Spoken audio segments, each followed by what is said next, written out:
یقوم بینہ و بین القبلۃ، یعنی حضور مسجد کمرے میں سے نکل کر کے مصلی پر آ رہے ہیں، مصلی پر آنے سے پہلے باتیں شروع کرتے ہیں۔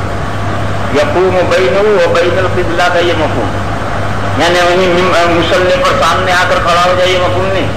حضور کمرے میں سے مصلی پر آئیں گے، مصلی پر آئیں گے تو قبلے پر آ گئے، یہ بیچ میں آ کر سب سے نکل کر باتیں شروع کرتی ہیں۔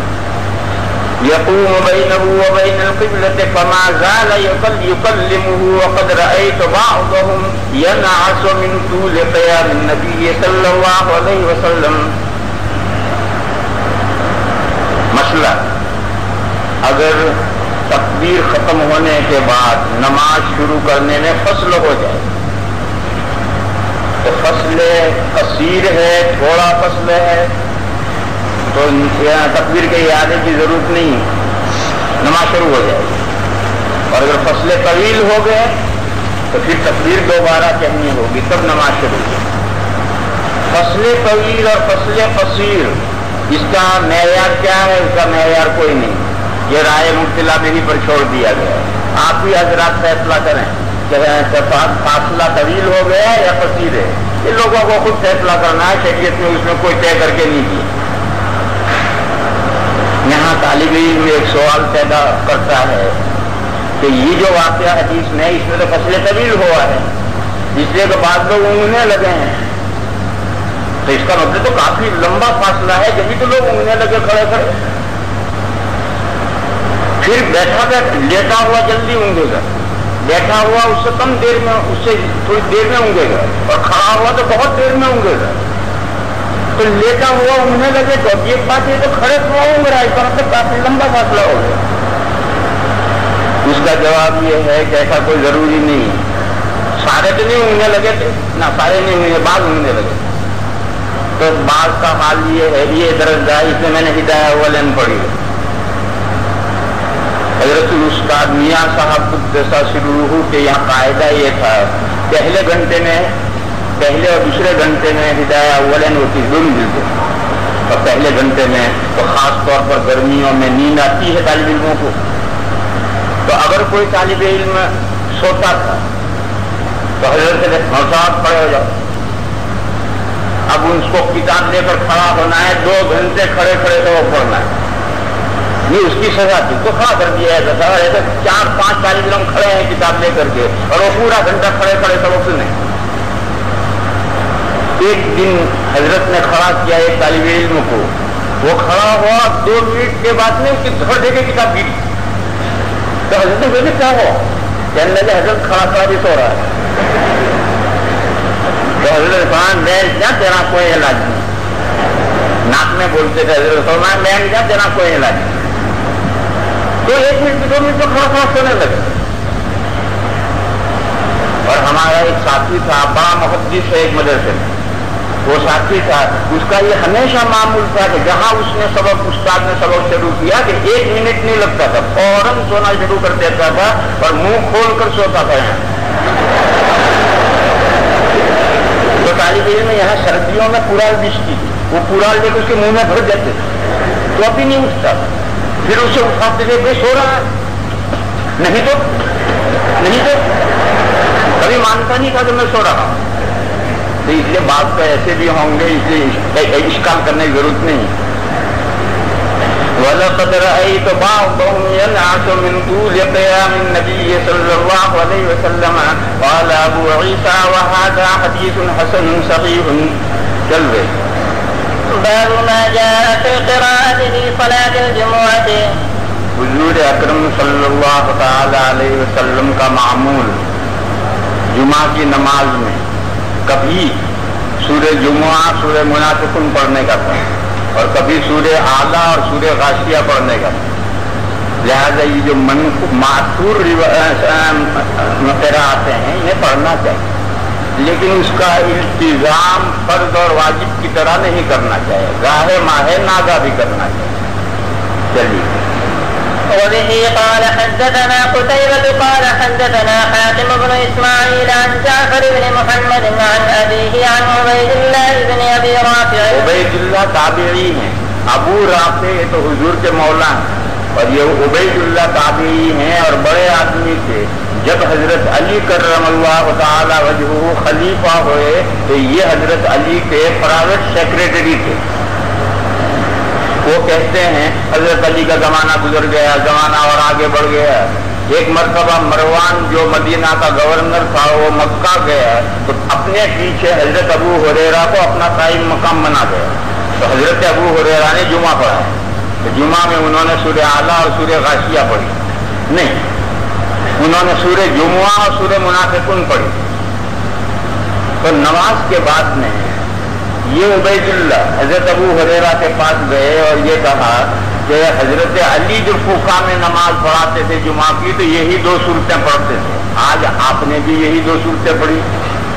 اب تک تو میں یہ سمجھتا تھا کہ اتفاق ہے، بعض اماموں کو بعض صورتیں یاد ہیں وہی صورتیں پڑھے رہیں گے، ہاں ٹھیک ہے، مگر 5-7 صورتیں اس نے رٹ رکھی ہیں بھائی وہی پڑھتا رہے گا، تو یہ اتفاق. لیکن آج آپ نے بھی وہی صورتیں پڑھی تو ذہن میں آیا کہ اتفاق نہیں، آپ نے یہ صورتیں کیوں پڑھی؟ تو حضرت ابو ہریرہ نے فرمایا کہ حضور یہ صورتیں پڑھا کر معلوم حضرت علی بھی اس پر عمل کرتے تھے، حضرت ابو ہریرہ نے بھی اس پر عمل کیا. عن عبید اللہ بن ابی رافع مولى رسول اللہ صلی اللہ علیہ وسلم قال استخلف مروان ابا ہریرہ على المدینہ وخرج إلى مكة فصلى بنا أبو هريرة يوم الجمعة فقرأ سورة الجمعة وفي السجدة الثانية إذا جاءك المنافقون قال عبید اللہ. پچھلے صفحے میں ایک عبارت رہ گئی تھی، میں نے کہا تھا کہ مصری نسخے میں ایک طالب علم وہاں سے نقل کر کے لایا ہے، میں نہیں جانتا کون طالب علم ہے، جس کو نقل کرنی ہو اس طالب علم سے نقل کرو. جی قال عبید اللہ فأدركت أبا هريرة فقلت له تقرأ بسورتين كان علي يقرأهما بالكوفة فقال أبو هريرة رضي الله تعالى عنه إني سمعت رسول الله صلى الله عليه وسلم يقرأ بهما. وفي الباب عن ابن عباس والنعمان بن بشير وأبي عنبة الخولاني. سوال مقدر کا جواب کہ جب وہ طالب علم معلوم نہیں تو ہم کس سے نقل کریں؟ اعلان کرو کہ جس طالب علم کا دماغ خراب ہے اور وہ کتب خانے میں جا کر جو عبارت لایا ہے وہ سامنے آ کر ہمیں نقل کروایا. چلو. قال ابو عيسى حديث ابي هريرة حديث حسن صحيح وروي عن النبي صلى الله عليه وسلم انه كان يقرأ في صلاة الجمعة بسبح اسم ربك الاعلى وهل اتاك حديث الغاشية. باب ما جاء فيما يقرأ في صلاة الجمعة يوم الجمعة. جمعہ کے دن فجر کی نماز میں حضور اکرم صلی اللہ تعالی علیہ وسلم کا معمول سورہ سجدہ پڑھنے کا تھا، یہ 21ویں پارے میں، اور سورہ دہر پڑھنے کا تھا جو 29ویں پارے میں. یہ بھی صورتیں پڑھنی چاہیے. جی وبه قال حدثنا علي بن حجر قال حدثنا شريك عن مقول بن راشد عن مسلم البصير عن سعيد بن جبير عن ابن عباس رضي الله تعالى عنهما قال كان رسول الله صلى الله عليه وسلم يقرأ يوم الجمعة في صلاة الفجر تنزيل السجدة وهل أتى على الإنسان. وفي الباب عن سعد بن مسعود وأبي هريرة قال أبو عيسى حديث ابن عباس حديث حسن صحيح.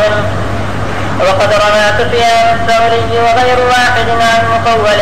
اس عبارت کا مطلب یہ ہے کہ مخول یہ معتبر راوی، کیوں ان کے شاگرد یہ سفیان ثوری وغیرہ کئی بڑے بڑے لوگوں نے ان سے حدیث روایت کی، تو شاگرد کا بڑا ہونا یہ بھی استاد کی توفیق ہوتی ہے. باب في الصلاة قبل الجمعة وبعدها. تمام ائمہ متفق ہیں آنکھ بند کر کے کہ ظہر سے پہلے بھی 4 سنتیں ہیں، ظہر کے بعد بھی 4 سنتیں. خام خواہ اختلاف سننا ہو تو سنو، باقی سیدھی سی بات یہ ہے کہ تمام ائمہ متفق ہیں کہ ظہر سے پہلے بھی 4 سنت اور ظہر نہیں، جمعہ سے پہلے بھی 4 سنتیں ہیں اور جمعہ کے بعد بھی 4 سنت. پھر اس میں اختلاف ہوا ہے کہ یہ جمعہ سے پہلے جو 4 سنتیں ہیں ایک سلام سے پڑھنی چاہیے 2 سلام سے پڑھنی چاہیے. یہ اختلاف پہلے گزر چکا ہے. جن ائمہ کی رائے 2 کی ہے ان کی رائے 2 سلام کی ہے. جو دن میں بھی افضل 2 رکعت پر سلام پھیرنا کہتے ہیں وہ کہیں گے 4 رکعتیں 2 سلام سے پڑھو. اور جن کے یہاں دن میں افضل ایک سلام سے 4 پڑھنا ہے وہ کہیں گے ایک سلام سے پڑھو. دوسری بات، امام ترمذی علیہ الرحمہ، امام شافعی علیہ الرحمہ کا قول یہ ذکر کریں گے کہ جمعہ سے پہلے 2 سنت ہیں. یہ جو امام ترمذی نے امام شافعی علیہ الرحمہ کا قول نقل کیا ہے، اس پر عراقی رحمۃ اللہ علیہ نے، حافظ عراقی رحمۃ اللہ علیہ نے یہ فرمایا ہے کہ ممکن ہے یہ امام شافعی علیہ الرحمہ کی کوئی روایت ہو، ورنہ خود امام شافعی علیہ الرحمہ نے کتاب العلوم میں صراحت کی ہے کہ جمعہ سے پہلے 4 سنت ہیں. جمعہ کے بعد 4 پر تو سب متفق ہیں. امام مالک، آپ جانتے ہیں کہ امام مالک علیہ الرحمہ کے یہاں سنن قبلیہ اور سنن بعدیہ کی کوئی تحدید نہیں. وہ کہتے ہیں صلاۃ خیر موضوع فمن شاء فلیستغفر، بہترین کام ہے نماز، جتنا زیادہ جاؤ جتنا بھول ڈالو گے میٹھا ہوگا. تو اس لیے امام مالک کو تو ایک طرف رہنے دو، وہ تو سنن رواتب میں تحدید کے قائل ہی نہیں، لہذا نہ قبلیہ میں ان کا ذکر کرو نہ بعدیہ میں ان کا ذکر کرو. دوسرے امام ہیں امام ابو حنیفہ اور امام شافعی اور امام احمد، یہ تینوں یہ کہتے ہیں کہ جمعہ کے بعد 4 سنت ہیں. ہمارے صاحبین یہ کہتے ہیں کہ 6 سنت ہیں. یہ اختلاف کیوں ہوا ہے؟ یہ اختلاف یوں ہوا ہے کہ قولی اور فعلی روایتوں میں تعارض ہے. حضور نے فرمایا من کان منکم مصلیا بعد الجمعۃ فلیرکع 4 یا فلیصلی 4. تم میں سے جسے جمعہ کے بعد سنتیں پڑھنی ہو تو چاہیے کہ 4 پڑھے. اور خود حضور کا معمول جمعہ کے بعد گھر میں تشریف لے جا کر 2 سنتیں پڑھنے کا. تو یہ پہلی روایت ہے 2 سنتوں کی، یہ قولی روایت ہے 4 کی. بولو تطبیق 2. ایک تطبیق کا طریقہ یہ ہے کہ اکثر کو لے لو، عقل اس کے پیٹ میں خود ہی آئے گا. تطبیق کا ایک طریقہ یہ ہے، ایک حدیث میں 5 من الفطرہ اور ایک میں ہے کہ 10 من الفطرہ. تطبیق کیا ہے؟ تطبیق یہ ہے کہ 5 10 کے اندر شمار ہے. تطبیق یہ نہیں ہے کہ 5 اور 10 15 ہو گئے، نہیں 5 اور 10 15 یہ کوئی تطبیق نہیں، بلکہ چھوٹے عدد کو عقل بڑے عدد کے اندر شامل کر لیا جاتا ہے. امام ابو حنیفہ اور امام شافعی نے یہی تطبیق دی ہے کہ 2 اور 4 اس میں کوئی تعارض نہیں، چھوٹا عدد بڑے عدد میں شامل. اس لیے ان بزرگوں کی رائے یہ ہے کہ جمعہ کے بعد سنت 4 رکھنا. تطبیق کا ایک دوسرا طریقہ یہ ہے کہ اسے جمع کرو. صاحبین نے جمع کیا ہے کہ 4 یہ اور 2 یہ 6 رکعتیں ہو گئی. سوال یہ ہے کہ تطبیق کا جو طریقہ ان 2 اماموں نے اختیار کیا اسے عقل قبول کرتی؟ یہ جمع کرنے والی بات تو عقل قبول نہیں کرتی. 5 من الفطرہ اور 10 من الفطرہ میں 15 کون کہتا ہے؟ اس کا جواب یہ ہے کہ چاہے تمہاری عقل قبول نہ کرے مگر صحابہ نے اسی طرح سے جمع کی. حضرت ابن عمر رضی اللہ تعالیٰ عنہما کا معمول بھی یہ تھا کہ جمعہ پڑھ کر گھر چلے جاتے تھے تو گھر جا کر 2 پڑھتے، لیکن ایک دن مسجد ہی میں سنتیں پڑھی تو 6 پڑھی. حضرت علی کرم اللہ تعالیٰ وجہہ کا معمول بھی یہ تھا کہ انہوں 6 پڑھتے، اور 6 کیسے پڑھتے تھے؟ پہلے 2 پڑھتے اور 2 پڑھ کر کے پھر 4 پڑھتے تھے. اس طرح سے وہ 6 رکعتیں پڑھتے. اور شاہ ولی اللہ صاحب علیہ الرحمٰن نے حجت اللہ میں یہ قاعدہ بیان کیا ہے کہ تعویل بعید معتبر نہیں، لیکن اگر کسی فقیہ صحابی سے مروی ہو تو معتبر. اور حضرت نے اس کی مثالیں دی، بہت شاندار قاعدہ ہے. تعویل بعید معتبر نہیں، لیکن اگر کسی فقیہ صحابی سے مروی ہے تو معتبر. تو حضرت علی سے بڑا کون فقیہ ہوگا؟ حضرت ابن عمر فقاہت میں کیا کم تھے؟ انہوں نے اس طرح سے جمع کیا ہے جیسے صاحب نے اس کو کیا. لیکن امام ابو یوسف علیہ الرحمہ سے یہ مروی ہے اور فقہ کی کتابوں میں ہے، شامی میں ہے کہ جو 6 پڑھو گے اس میں پہلے 4 پڑھو، 2 بعد میں پڑھو. اور حضرت شاہ ولی اللہ صاحب علیہ الرحمٰن نے اس کی حکمت بیان کی ہے، بڑی عمدہ حکمت.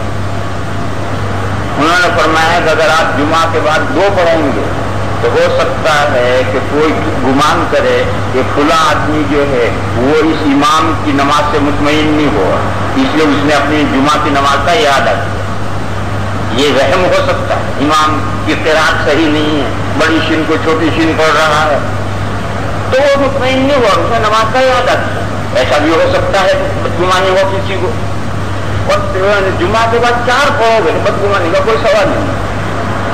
تو یہ جو حکمت ہے، حکمت بہت قیمتی حکمت ہے، اور امام ابو یوسف علیہ الرحمہ جو صاحب مذہب ہیں، یعنی 6 سنتیں قول صاحبین کا ہے، تو جب آپ کسی کا قول لیں گے تو اس کی جو تفصیلات اس نے بیان کی ہے ان تفصیلات کے ساتھ لینا ہوگا، یہ ایک نیا قاعدہ ہے۔ جب آپ کسی امام کا قول لیں گے تو اس قول کی اگر تفصیلات اس امام نے کیا نہیں ہے تو پھر آپ جو چاہے تفصیل کریں، لیکن اگر خود اس امام کی تفصیلات موجود ہیں تو ان تفصیلات کے ساتھ آپ کو قول لینا ہے، ورنہ تلفیق کہلائے گی کہ ریشم کے کرتے میں ٹاٹ کا پیون لگا۔ تلفیق کے معنی یہ کہیں کی اینٹ کہیں کا روڑا، بان مچی نے کنبا جوڑا، یہ تلفیق۔ مقصود الخبر کی بیوی کے بارے میں حضرت تھانوی نے فقہ مالکی کا قول اختیار کیا تو ساری تفصیلات مالکیہ کے علماء سے پوچھ کر کے ان تمام تفصیلات کے ساتھ اس قول کو اختیار کیا۔ یہ قاعدہ ہے کہ جب آپ کسی امام کا قول لیں گے تو اس کی جو تفصیلات اس امام کی ہیں ان تفصیلات کے ساتھ لینا ہو۔ تو بے شک حضرت ابن عمر اور حضرت علی کرم اللہ تعالی وجہہما سے یہ مروی ہے کہ پہلے وہ 2 پڑھتے تھے، بعد میں 4 پڑھتے تھے، لیکن آج ہم جو عمل کر رہے ہیں وہ دین ائمہ کے اقوال پر کر رہے ہیں، ان ائمہ کے سامنے یہ اقوال تھے، لہذا آج اگر صاحبین کے قول پر آپ عمل کر رہے ہیں تو انہی کے قول کے مطابق پہلے 4 پڑھیں گے، بعد میں 2 پڑھیں گے۔ وبه قال حدثنا ابن ابي عمر قال حدثنا سفيان بن عيينة عن عمرو بن دينار عن الزهري عن سالم عن النبي صلى الله عليه وسلم انه كان يصلي بعد الجمعة ركعتين وفي الباب عن جابر قال ابو عيسى حديث ابن عمر حديث حسن صحيح وقد روي عن نافع عن ابن عمر ايضا والعمل على هذا عند بعض اهل العلم وبه يقول الشافعي واحمد۔ اس پر عراقی رحمۃ اللہ علیہ نے لکھا ہے کہ امام شافعی علیہ الرحمہ کا قول ہوگا، ورنہ خود امام شافعی علیہ الرحمہ نے کتاب العلوم میں صراحت کی ہے کہ جمعہ کے بعد 4 سنت ہیں۔ وبه قال حدثنا قتيبة قال حدثنا الليث عن نافع عن ابن عمر انه كان اذا صلى الجمعة انصرف، جمعہ پر تو گھر تشریف لے آتے، فصلى سجدتين في بيته ثم قال كان رسول الله صلى الله عليه وسلم يصنع ذلك۔ قال ابو عيسى هذا حديث حسن صحيح۔ وبه قال حدثنا ابن ابي عمر قال حدثنا سفيان عن سهيل بن ابي صالح، یہ سہیل بہت بڑے راوی، عن سهيل بن ابي صالح عن ابي هريرة قال قال رسول الله صلى الله عليه وسلم من كان منكم مصليا بعد الجمعة فليصلي 4، هذا حديث حسن صحيح۔ دیکھو ان روایتوں میں تعارض تھا، تو ابن عمر کی جو روایت تھی اس کی سند تو معروف ہے، ایک سند نافع کی ہے، ایک سالم کی ہے، سالم اور نافع دونوں بڑے مضبوط راوی ہیں، تو اس لیے کوئی خیال کر سکتا ہے کہ یہ سہیل والی جو روایت ہے شاید یہ گڑبڑ، اس لیے توثیق نقل کر رہے ہیں کہ یہ سہیل کان ثبتا فی الحدیث، حدیث میں بہت مضبوط راوی تھی۔ وبه قال حدثنا الحسن بن علي قال حدثنا علي بن المديني عن سفيان بن عيينة قال كنا نعد سهيل بن ابي صالح ثبتا في الحديث قال ابو عيسى هذا حديث حسن۔ یہ محمل بات، امام ترمذی علیہ الرحمہ جرح و تعدیل کے سلسلے میں جو اقوال سند کے ساتھ لاتے ہیں اس پر یہ فیصلہ نہیں کرتے کہ ہذا حدیث حسن ہذا حدیث صحیح، یہ فیصلے نہیں کرتے، جو حدیثیں ہوتی ہیں ان پر فیصلے کرتے ہیں۔ یہ تو جرح و تعدیل کا قول ہے، حدیث کہاں ہے جو ہذا حدیث حسن کہیں گے، اور اوپر جو سہیل کی روایت گزری اس کے بارے میں تو حضرت فرما چکے ہیں ہذا حدیث حسن صحیح، میں نے کہا یہ محمد بات ہے، کس نے بڑھا دی؟ کسی کاتب نے بڑھا دی. اس نے دیکھا کہ سبھی جگہ پر قال ابو عیسیٰ آتا ہے، چلو یا میں لکھ دوں. کاتب بھی ایسی حماقتیں کرتے تھے. ایک کاتب بڑا مشہور تھا، بڑا شاندار کاتب تھا، مگر وہ مسودے میں تبدیلی کرتا تھا. ایک شخص قرآن کریم لکھوانے کے لیے گیا، اس سے کہا کہ دیکھ بھائی یہ قرآن شریف ہے، اس میں کوئی گڑبڑ مت کرنا، اللہ کی کتاب ہے. اس نے کہا توبہ توبہ توبہ توبہ، اللہ کی کتاب میں کون گڑبڑ کر سکتا ہے. خیر اس نے لکھا قرآن. جب یہ لینے کے لیے گیا، جس نے پوچھا کوئی گڑبڑ تو نہیں کی؟ اس نے کہا بالکل کوئی گڑبڑ نہیں کی. ایک ذرا سا کام کیا. ارے کیا کام کیا؟ کہنے لگے میں لکھ رہا تھا تو کہیں فرعون کا نام آ رہا ہے، کہیں قارون کا نام آ رہا ہے، کہیں اس کا نام شیطان کا نام آ رہا ہے. تو میں نے سوچا ہی نالائقوں کا نام قرآن میں کہاں سے آئے. تو میں نے سب جگہ سے کہا کہ تیرا، تیرے باپ کا، تیرے دادا کا لکھ دیا.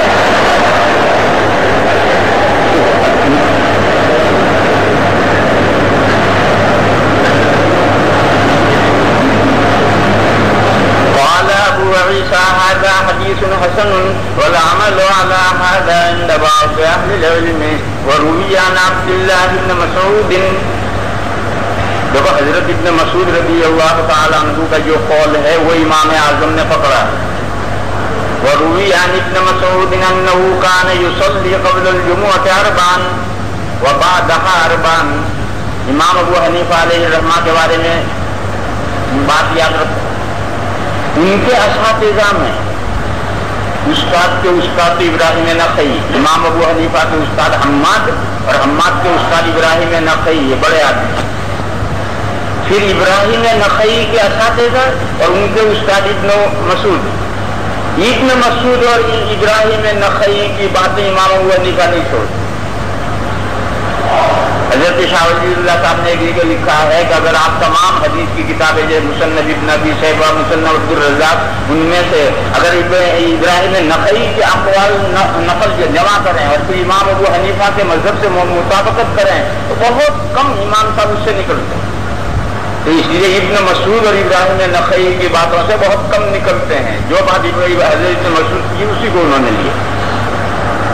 انه كان يصلي قبل الجمعه 4 وبعدها 4 وروي عن علي بن ابي طالب. لیکن کم نکلنے کا مطلب یہ نہیں ہے کہ وہ جو کچھ کہیں آنکھ بند کر کے ان کے پیچھے چلے. نہیں، آنکھ بند کر کے بھی نہیں چلتے. دیکھو کئی مسئلے گزر چکے ہیں. اور لامستم النساء، لامستم النساء یہ کیا معنی ہے؟ حضرت ابن مسعود فرماتے ہیں مس سے مرد، عورت کو ہاتھ لگانے سے وضو ٹوٹ جائے. امام ابو حنیفہ نے اس قول کو نہیں لیا. یا کوئی آدمی کسی عورت سے شادی کرے تو سانس کب حرام ہوگی، ربیبہ کب حرام ہوگی؟ قرآن کریم نے کہا کہ وَأُمَّهَاتُ نِسَائِكُمْ وَرَبَائِبُكُمُ اللَّاتِي فِي حُجُورِكُمْ إِن دَخَلْتُمْ بِهِنَّ فَإِن لَمْ تَكُونُوا دَخَلْتُمْ بِهِنَّ فَلَا جُنَاحَ عَلَيْكُمْ. ساری امت یہ کہتی ہے کہ یہ جو قید ہے ربیبہ کے لیے، سانس تو نکاح ہوتے ہی حرام ہو جائے. لیکن ابن مسعود رضی اللہ تعالیٰ عنہ یہ فرماتے ہیں کہ نہیں، یہ قید دونوں کے ساتھ. اور جساس رحمۃ اللہ علیہ کے احکام القرآن میں یہ قول ہے ابن مسعود کا کہ سانس بھی اس وقت حرام ہوگی جب بیوی سے صحبت ہوئی. امام ابو حنیفہ نے اس قول کو نہیں لیا. تو اس لیے ایسا نہیں ہے کہ وہ ابراہیم نخعی علیہ الرحمہ ابن مسعود کی کوئی بات نہ چھوڑے، ایسا بھی نہیں. وروي عن عبد الله بن مسعود انه كان يصلي قبل الجمعه 4 وبعدها 4 وروي عن علي بن ابي طالب انه امر ان يصلى بعد الجمعه ركعتين ثم 4. حضرت علی نے لوگوں کو یہ حکم دیا کہ 6 پڑھو، پہلے 2 پڑھو پھر 4 پڑھو. وذهب سفيان الثوري والوفد المبارك الى قول ابن مسعود. قال اسحاق، حضرت اسحاق نے ایک عجیب و غریب تقریر دی. امام ترمذی اس تقریر سے خوش نہیں. حضرت اسحاق نے فرمایا کہ جمعہ کے بعد اگر آپ گھر میں پڑھیں تو 2 سنتیں پڑھیں اور مسجد میں پڑھیں تو 4 پڑھیں. امام ترمذی اس سے خوش نہیں. وہ فرماتے ہیں یہ توجہ صحیح نہیں ہے. ابن عمر نے ایک مرتبہ مسجد میں پڑھی تھی اور 6 پڑھی تھی، پہلے 2 پڑھی تھی پھر 4 پڑھی. وقال إسحاق إن صلى في المسجد يوم الجمعة صلى 4 وإن صلى في بيته صلى 2 واحتج بأن النبي صلى الله عليه وسلم كان يصلي بعد الجمعة 2 في بيته ولحديث النبي صلى الله عليه وسلم من كان منكم مصليا بعد الجمعة فليصلي 4. واحتج کا مطلب یہ ہے کہ ان دو روایتوں میں تثبیت یوں دی. واحتج کا مطلب یہ ہے کہ ان دو روایتوں کا محمل اور مصداق یوں الگ کر دیا. گھر میں پڑھو 2 پڑھو, مسجد میں پڑھو 4 پڑھو. قال ابو عیسیٰ یہ رد کر رہے ہیں کہ حضرت اسحاق کی یہ تصویر صحیح نہیں. قال ابو عیسیٰ وابن عمر هو الذي روى عن النبي صلى الله عليه وسلم انه كان يصلي بعد الجمعة 2 في بيته. یہ حدیث حضرت ابن عمر کی ہے. اب ابن عمر کا عمل دیکھو. وابن عمر بعد النبي صلى الله عليه وسلم صلى في المسجد بعد الجمعة 2 وصلى بعد الركعة 4. معلوم ہے کہ حضرت اسحاق کی وہ تفسیر صحیح نہیں. حدثنا بذلك ابن عمر قال حدثنا سفيان عن ابن جريج عن عطاء قال رأيت ابن عمر صلى بعد الجمعة 2 ثم صلى بعد ذلك 4.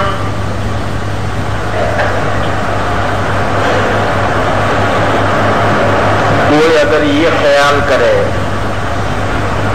کہ یہ جو حضور کا ارشاد تھا سہیل والی روایت تو بڑی مضبوط روایت تھی,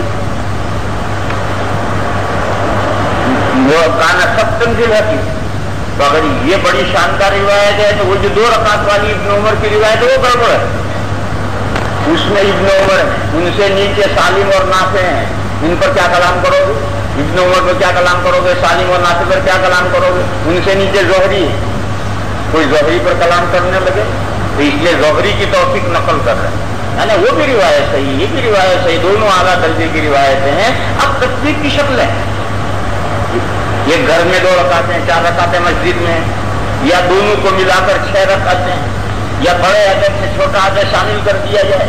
یہ تصدیق کی مختلف شکلیں ہیں. جن بزرگوں کی سمجھ میں جو شکل آئی وہ انہوں نے کی. ضعیف روایت کوئی نہیں, کیونکہ زہری بڑے آدمی. زہری رحمت اللہ علیہ پر لوگوں نے کوئی اعتراض حفظ حدیث میں نہیں کیا. ان پر 2 اعتراض ہیں. ایک اعتراض تو ان پر یہ ہے کہ ان کی جو مرسل روایت ہیں شبہ لا شیء وہ نکمی, اور یہ اعتراض مان لیا گیا ہے کہ اگر امام زہری سند نہ پیش کریں یا تھوڑی سی سند پیش کریں, روایت مرسل اور منقطع ہو جائے تو یہ روایت صحیح نہیں ہے. یہ بات ان کی مان لی گئی. دوسرا اعتراض ان پر یہ کیا گیا ہے کہ یہ بادشاہوں کے چمچے تھے. یہ اعتراض ان پر کیا گیا تھا کہ بادشاہوں کے چمچے تھے اور تمام بادشاہوں سے ان کی دوستی تھی. سب بادشاہوں کے پاس جاتے تھے, اور جو ایسا بادشاہوں کے پاس جائے گا اسے ان بادشاہوں کی صحیح اور غلط میں ہاں میں ہاں ملانی پڑے. اور ہو سکتا ہے کہ ان کی مرضی کے لیے کوئی حدیث بھی کرنی پڑے. وہ نقطے میں آپ نے قصہ پڑھا ہے کہ ایک شخص نے کبوتر والی اس روایت میں ولا طائرین بڑھا دیا تھا. وہ بادشاہ کی خوشنصیبی کے لیے تو ولا طائرین بڑھایا تھا, جس کو جو بادشاہوں کا چمچا ہو یہ حرکت کرے گا. یہ اعتراض ہے, اور یہ اعتراض آج تک چل رہا ہے امام زہری پر. مستشرقین یعنی وہ یہودی جنہوں نے اسلام کا مطالعہ کیا ہے, کیوں کیا ہے؟ اسلام کو نقصان پہنچانے کے. وہ جو حدیثوں پر چند آدمیوں پر اعتراض کرتے ہیں, تو حضرت ابو ہریرہ پر اعتراض کرتے ہیں, ایک امام زہری پر اعتراض کرتے ہیں, اور امام زہری پر یہی اعتراض کرتے ہیں کہ بادشاہوں کے چمچے تھے. اس لیے معلوم نہیں انہوں نے بادشاہوں کی مرضی کو پیش نظر رکھ کر کیا کیا حدیثوں میں گڑبڑ کی ہوں گی. لہذا اب امام زہری کے بارے میں جو کچھ کہا جا رہا ہے اسے دیکھو. وبه قال حدثنا سعيد بن عبد الرحمن المخزومي قال حدثنا سفيان بن عيينة عن عمرو بن دينار. یہ عمرو بن دینار بہت مضبوط آدمی ہیں اور امام زہری سے عمر میں بہت بڑے ہیں.